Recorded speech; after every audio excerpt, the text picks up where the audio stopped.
histoire effrayante qui arriva au roi Erla lorsqu'il rencontra la reine du petit peuple. Le roi Erla, sur son destin, allait épouser la plus belle des dames du royaume.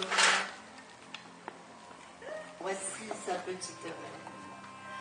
Mais avant ce grand événement, il partit à la chasse.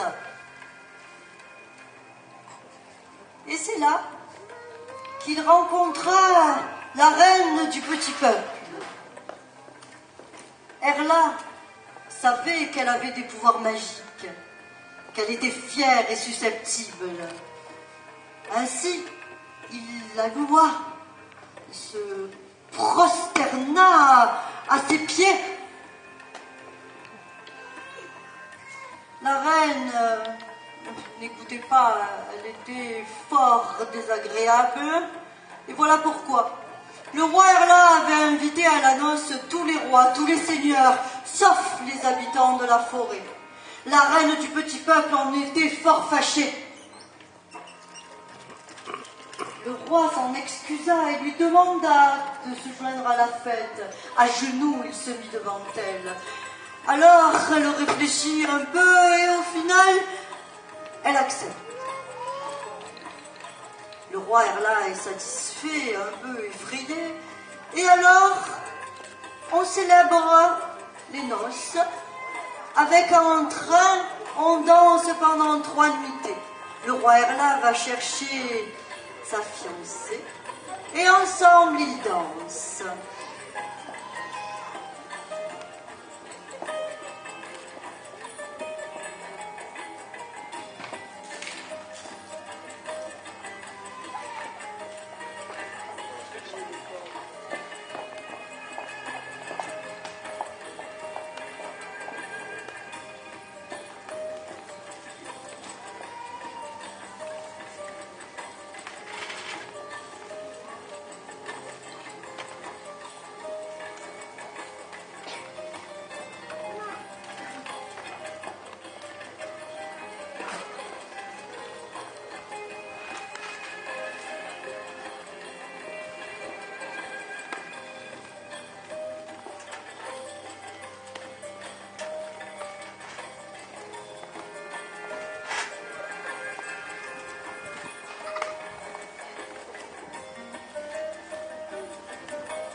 Le roi est fort amoureux de sa nouvelle petite épouse.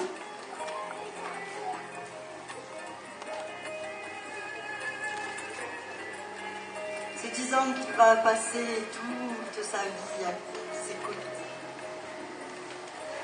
Mais la reine du petit peuple n'est pas très loin. Elle danse, certes, mais elle mijote une néfaste vengeance. La fête se termine, les invités se retirent, et c'est alors que la reine du petit peuple vient retrouver le roi Erla directement. Alors elle lui dit « Oh mon bon roi, puisque tu as eu la décence de m'inviter à tes noces, eh bien je t'invite à mon tour. » Le roi Erla voudrait rester avec son épousée, mais il ne peut refuser. Rappelez-vous, la reine du petit peuple est fort susceptible. Ainsi, elle l'emmène avec elle et quelques-uns de ses meilleurs chevaliers jusqu'à sa grotte. Le voici bien invité, bien installé, et là, il reste pendant 3 nuits. Le temps paraît long pour le roi. Il voudrait s'échapper. Il pense à sa bien-aimée, la jolie reine qui l'attend. Mais la reine du petit peuple le retient fermement. Elle lui parle, elle le charme. Il n'écoute point, son cœur est déjà pris. Il regarde encore, mais quand est-ce qu'elle va me libérer? Oh, elle lui parle du temps, des étoiles. Non, il n'en peut plus. Il souffre au fond de lui. Enfin, elle va le libérer. Le roi peut enfin s'échapper. Sur son destrier, il va. Un de ses chevaliers descend et tombe en cendres. Tout est changé alentour. Il regarde. Mais quel étrange vêtement. Regardez, ce bleu ne se pas terrifiant. Regardez, qu'est-ce donc que cela des espèces de glace sur les visages? Qu'est-ce donc que ce mécanisme? Le roi Erla est terrifié. Il y a des chariots un peu partout. Il arrive au château. Le château n'est que ruine. Je lui apprends alors. Je vais t'expliquer, mon roi. 3 siècles se sont écoulés. 3 nuits chez le petit peuple équivalent à 3 siècles chez les humains. Le temps a fort vite passé. Le roi Erla ne peut plus descendre de son destrier de peur de tomber en cendres. Ainsi, il erre sans connaître de repos. Il erre en créant des orages. Mais je connais la formule pour le libérer, pour qu'il descende de son destrier. Est-ce que vous voulez la répéter après moi? Écho! Écho! Azarak! Écho, écho! Azarak! Descend.